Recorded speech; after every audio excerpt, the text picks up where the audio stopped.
اللہ رب العالمین والصلاة والسلام علی سید الانبیاء والمرسلین اما بعد فاعوذ باللہ من الشیطان الرجیم بسم اللہ الرحمن الرحیم۔ الحمدللہ حج کا بیان چل رہا ہے اور میں نے آپ کو گزارش کی تھی کہ حج تین طرح کے ہوتے ہیں، حج قران، حج تمتع اور حج افراد۔ چونکہ ہمارے ہندوستان پاکستان میں زیادہ تر لوگ حج تمتع کرتے ہیں اور باہر کے بھی لوگ کرتے ہیں، یہ نہیں کہ کوئی ہندوستان پاکستان والوں کا خیال کر کے ہم کر رہے ہیں، تو اس لیے پہلے ہم نے کہا کہ حج تمتع کے بارے میں تفصیل ذکر کر دیتے ہیں، پھر چونکہ تقریباً مناسک ایک جیسے ہوتے ہیں تو حج قران، حج افراد پہ کلام ہو جائے گا۔ تو حج تمتع کے اندر یہ ہوتا ہے کہ پہلے آپ صرف عمرے کی نیت کرتے ہیں، احرام جو پہنتے ہیں یا احرام کی نیت کرتے ہیں وہ عمرے کے قصد و ارادے سے کرتے ہیں، پھر جب عمرے سے فارغ ہوتے ہیں اس کے بعد آپ حلق وغیرہ کرا کر پابندی سے باہر ہو جاتے ہیں اور حج کا احرام 8 ذو الحجہ کو آپ باندھتے ہیں۔ تو یہ اسی کی ہم بیان کر رہے تھے اور ہم عمرے کے طریقے پر تھے کہ آپ نے طواف کس طرح کرنا ہے، پورا ہم نے طریقہ بتایا، اس کے بعد طواف کے نوافل اور ملتزم پر حاضری۔ اس کے بعد جو ہے اگلا کام آپ کو کرنا ہے وہ ہے آب زمزم پینا۔ نبی کریم صلی اللہ علیہ وسلم نے ارشاد فرمایا کہ منافق تھوڑا آب زمزم پیتا ہے اور مومن پیٹ بھر کر پیتا ہے، تو خوب جتنا آپ پی سکتے ہیں بشرطے کہ آپ کو پیشاب کا عارضہ لاحق نہ ہو، تو کیونکہ آپ کو جانا پڑے گا۔ ویسے ہی میں عرض کر دوں، ابھی میں اس کے مسائل بھی ذکر کرتا ہوں کہ سعی کے لیے باوضو ہونا لازم نہیں ہے، لیکن بہرحال اگر اس کے درمیان پیشاب کی شدت ہو گئی، جیسے بعضوں کے مثانے کمزور ہوتے ہیں، تو پھر آپ کو درمیان سے جانا پڑے گا اور رش بہت ہوتا ہے جا کر آنا۔ تو بہرحال اگر اس قسم کی کوئی مجبوری ہے تو آپ قلیل بھی پی سکتے ہیں ورنہ خوب پیٹ بھر کر پئیں۔ اور نبی کریم صلی اللہ علیہ وسلم کا فرمان ذیشان ہے کہ آب زمزم کو جس نیت سے پیا جائے اللہ تعالیٰ اس نیت کو پورا فرما دیتا ہے، یہ مفہوم ہے احادیث کا۔ تو لہٰذا آپ نیک بننے کی نیت سے پئیں، گناہوں کے کفارے، جنت کے حصول کے لیے۔ علامہ جلال الدین سیوطی صاحب رحمۃ اللہ علیہ نے فرمایا میں نے اس قصد و ارادے سے آب زمزم پیا کہ میں جتنی بھی کتابیں لکھوں اللہ تبارک و تعالیٰ اسے عوام و خواص میں مقبولیت عطا فرمائے۔ تو آپ نے 1000 کے قریب چھوٹی بڑی کتابیں لکھی اور سب کے سب مقبول ہوئیں، تو اس لیے آپ یہ اچھی نیت کر سکتے ہیں۔ اس کے بعد اب آپ کو سعی کرنی ہے۔ یہ 2 پہاڑیاں ہیں، ایک صفا ایک مروہ، ان کے درمیان آپ کو چلنا ہے، تھوڑا سا دوڑنا ہے۔ اس کے لیے طریقہ یہ ہوتا ہے کہ پہلے آپ آ کر حجر اسود کا استلام کریں، ٹھیک ہے نا، وہی استلام کر کے اب آپ آ جائیں، پھر آپ پہنچیں صفا پر، وہ آپ کو راستہ بتا دیں گے، جس کو جو نوارد ہوتے ہیں آپ معلوم کریں گے، پتہ چل جائے گا، یہ اپنے قافلے کے ساتھ ہیں تو پرابلم نہیں ہوگی انشاءاللہ۔ صفا پر آ کر تھوڑا سا اوپر چڑھ جائیں اور اپنا رخ کعبۃ اللہ کی طرف کر لیں اور وہاں پر آپ آ کر پھر سعی کی نیت کریں۔ نیت دل کے پختہ ارادے کو کہتے ہیں، لیکن الفاظ عطا کرنا چاہیں تو حج کی کتابوں میں لکھے ہوتے ہیں وہ کر لیں، لیکن حقیقتاً تو دل کے پختہ ارادے کا نام نیت ہے۔ لہٰذا آپ دل میں نیت کر لیں کہ اللہ تعالیٰ میں تیری رضا کی خاطر سعی کر رہا ہوں، اسے اپنی بارگاہ میں قبول فرما اور میرے لیے اس کو آسان کر دے۔ تو اب آپ نے پھر وہاں کھڑے ہو کر آپ دعا مانگیں، جتنی دعا اچھی دعا مانگ سکتے ہیں، جامع دعا اپنے گھر والوں کے لیے، دیگر لوگوں کے لیے، مسلمانوں کے لیے جنہوں نے دعا کے لیے کہا، کیونکہ مقام مقبولیت ہے۔ اس کے بعد اب آپ کو صفا سے مروہ کی طرف جانا ہے۔ یاد رکھیں 7 چکر ہوں گے، لیکن یہاں 7 چکر کا مطلب یہ نہیں ہے کہ صفا سے مروہ پھر مروہ سے صفا یہ ایک ہوگا، نو، صفا سے مروہ 1 چکر، پھر مروہ سے صفا دوسرا، تیسرا، چوتھا، 5واں، چھٹا، 7واں۔ اس کا مطلب ہے 7واں چکر جو ہے وہ مروہ پہ ختم ہوگا، ذہن میں رکھیے گا۔ اب آپ نے چلنا شروع کرنا ہے۔ شروع میں آپ دیکھ لیں کہ تھوڑا سا تو ایسے آپ چلیں گے، پھر ایک گرین ماربل کی پٹی آتی ہے اور دیوار پہ گرین ٹیوب لائٹ لگی ہوئی ہے، اور تھوڑا سا فاصلے پہ دیکھیں گے ایک اور گرین ٹیوب لائٹ لگی ہوئی ہے اور ماربل بھی ہے۔ ان 2 کے درمیان آپ کو دوڑنا ہے۔ حقیقتاً مسعی یہ ہے، مسعی من دوڑنے کا مقام۔ ویسے تو آپ کو پورا مروہ تک جانا ہوتا ہے، اس میں مرد جو ہیں وہ مناسب اسپیڈ میں دوڑیں گے، بہنوں کو نہیں دوڑنا، وہ نارمل چلیں گی، مرد دوڑیں گے۔ اب دیکھیں یہ ہے بی بی ہاجرہ رضی اللہ تعالیٰ عنہا کی سنت کہ حضرت اسماعیل علیہ السلام کے لیے پانی کی تلاش میں خاتون دوڑی تھی، لیکن عورتوں کے لیے منع ہے نبی کریم نے، مردوں کے لیے، کیونکہ عورتوں کے لیے مناسب نہیں دوڑنا، تو مرد دوڑیں گے۔ تو یہاں سے دوڑیں، اور جب دوسری گرین لائٹ پہ پہنچیں تو بس پھر آپ دوڑنا موقوف کر دیں۔ اب آپ چلتے ہوئے نارمل مروہ تک پہنچیں گے، یہ 1 چکر پورا ہوا، وہاں پہ تھوڑا سا اوپر چڑھ کر کعبۃ اللہ کی طرف رخ کر دعا مانگیں، پھر وہاں سے پھر آپ چلیں گے، مروہ سے صفا کی طرف، تو شروع میں کافی لمبا آپ کو چلنا پڑے گا، پھر وہی صورتحال آئے گی کہ گرین لائٹ، پھر آگے گرین لائٹ، اس کے درمیان دوڑیں گے، آپ پہنچ جائیں گے صفا پر، پھر وہاں ویسے دعا مانگیں، اس طرح 7 چکر آپ کمپلیٹ کریں گے، مروہ پہ پہنچ کر دعا مانگ کے آپ سعی سے فارغ ہو گئے۔ اس کے بعد اب حلق یا قصر کروانا ہوگا۔ جو حضرات اپنے گھر سے ہی، جیسے میں نے مشورہ دیا تھا کہ مرد حضرات گھر سے ہی حلق کروا کے چلے جائیں تو بال ٹوٹنے اور گرنے کی مشقت سے بچیں گے، جرمانے لازم نہیں ہوں گے۔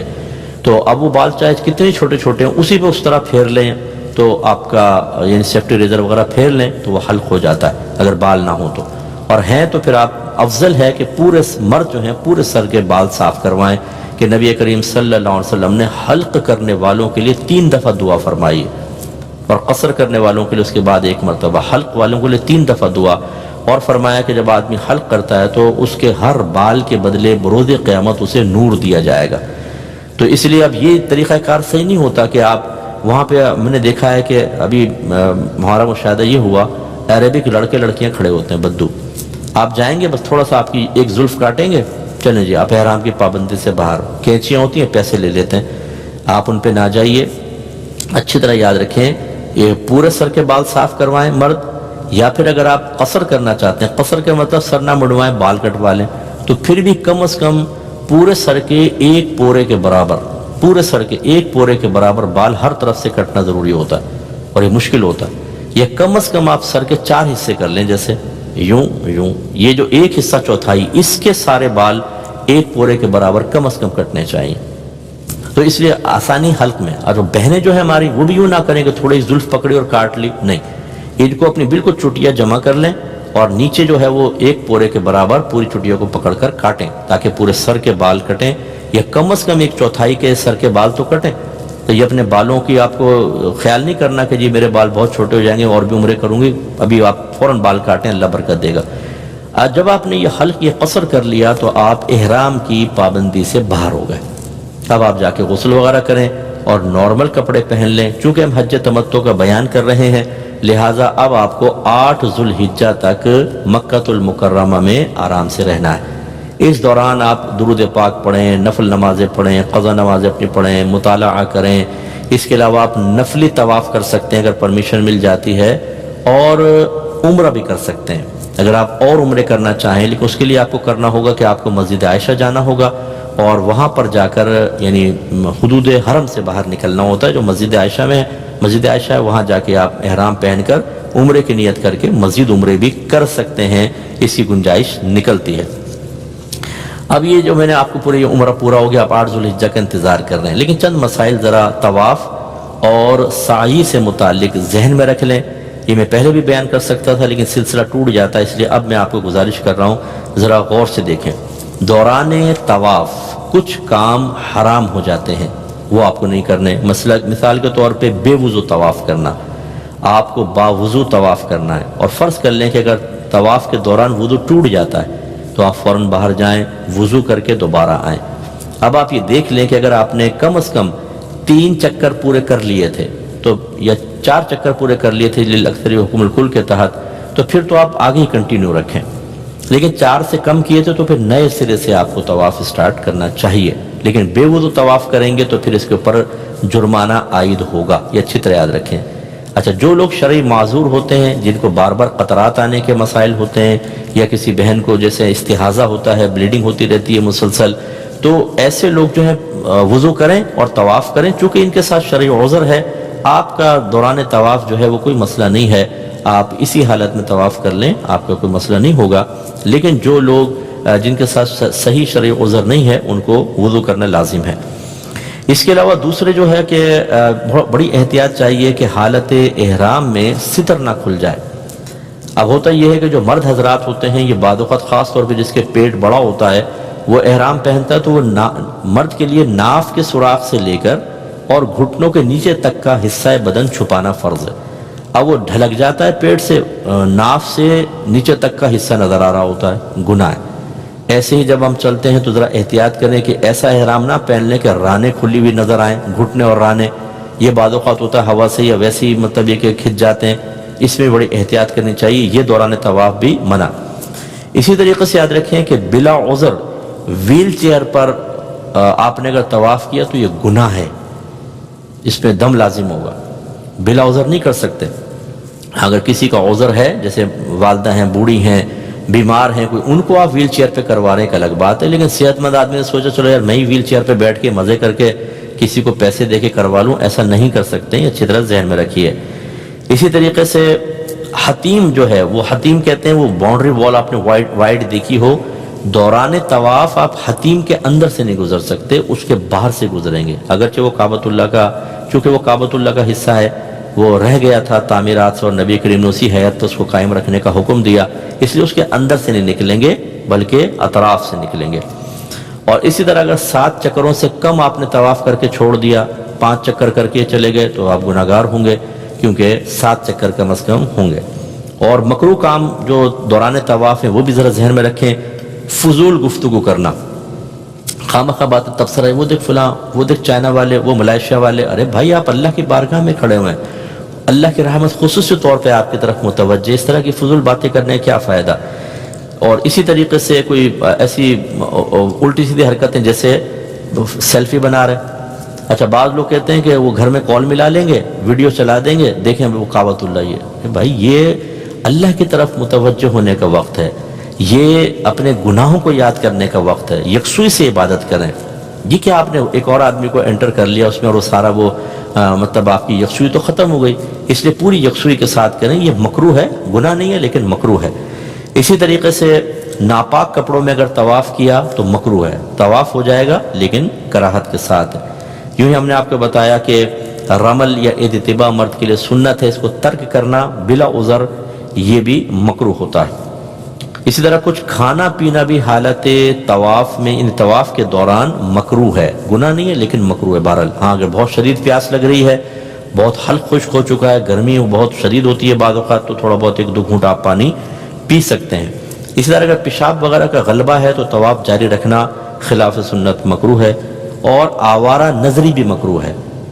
آوارہ نظری کا مطلب دائیں بائیں دیکھنا، نئے نئے چہرے ہوتے ہیں، پوری دنیا سے لوگ آئے ہوتے ہیں، کہیں چائنا سے، جاپان سے،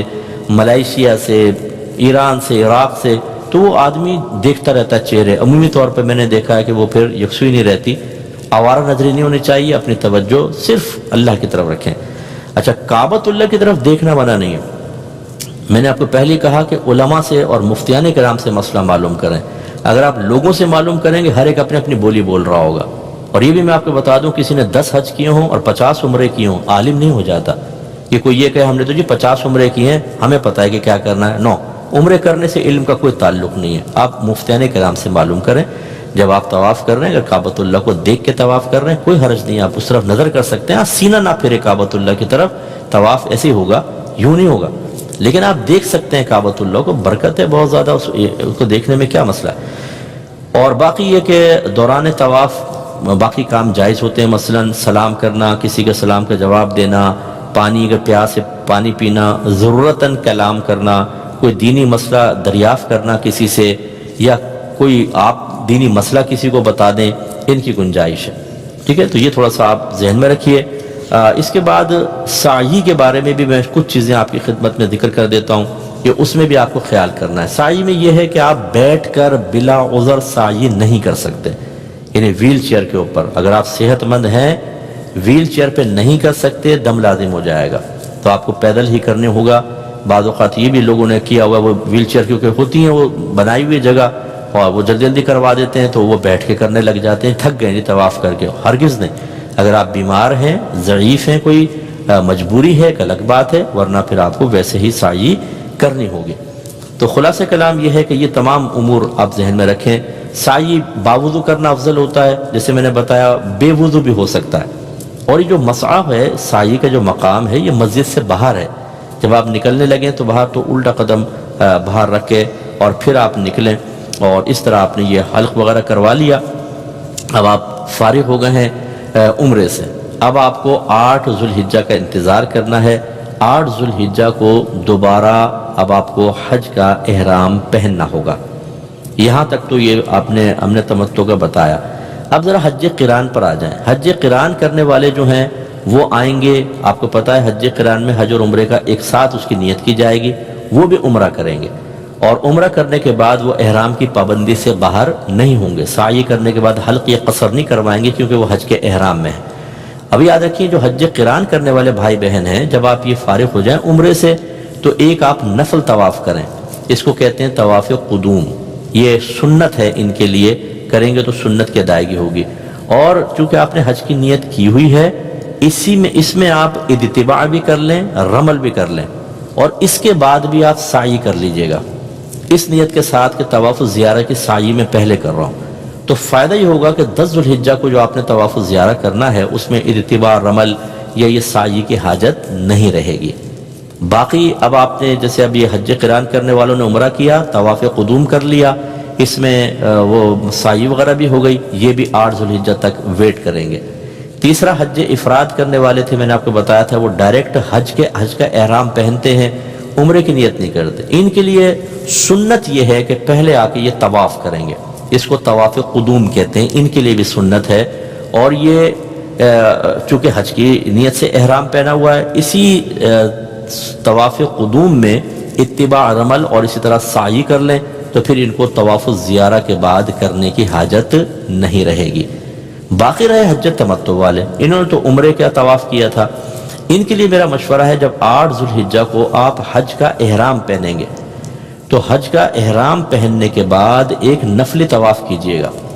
اور اس نفلی طواف میں وہی اتباع بھی کر لیں، رمل بھی کر لیں، اور اس کے بعد سعی کر لیں، کیونکہ ان کے لیے تو طواف قدوم نہیں ہوتا، ان کے لیے عمرہ ہے۔